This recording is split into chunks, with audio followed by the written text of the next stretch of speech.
na kuandikia maneno haya nikiwa na mikono inayotetemeka, si kwa hofu, bali kwa uzito wa maumivu yaliyojaa kifuani mwangu.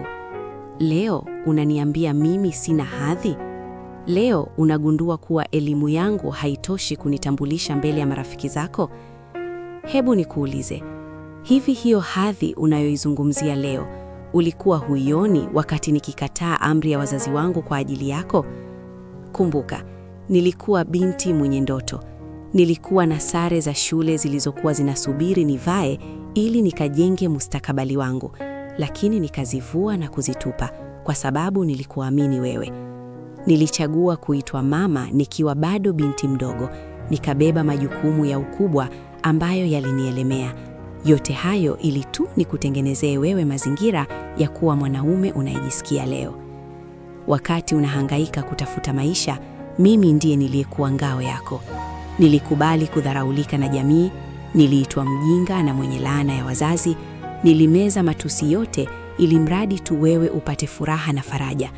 Nilijitoa sadaka ili wewe uweze kuyafikia malengo yako. Lakini sasa baada ya kung'ara, nuru yako imekuwa kisu kinachonichoma. Unaniona mimi ni giza linalofunika mafanikio yako.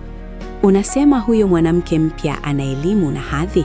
Ni kweli, ana vyeti mkononi, lakini hana makovu mwilini na rohoni kwa ajili yako kama nilionayo mimi. Yeye anakuja kuvuna mahali ambapo mimi niliingia porini kufyeka.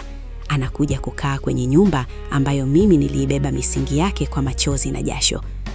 Na kutakia kila la heri katika hiyo safari ya hadhi unayoifuata. Lakini jua hili, mafanikio yaliyojengwa juu ya machozi ya mtu aliyekupenda kwa dhati hayana baraka.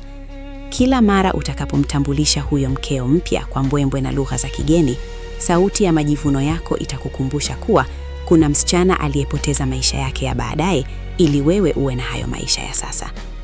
Huwezi kufuta historia kwa kumvisha mwanamke mwingine pete. Historia yangu imeandikwa kwa damu na maumivu kwenye moyo wako, hata ukijaribu kuifuta vipi. Nenda, lakini usisahau kuwa Mungu wa maskini halali. Machozi yangu yanayodondoka leo ndiye yatakayokuwa shahidi wangu mbele ya haki. Na kutakia maisha mema ya hadhi na umpendaye, na Mungu awabariki. Ila usisahau, umebeba mzigo wa usaliti milele.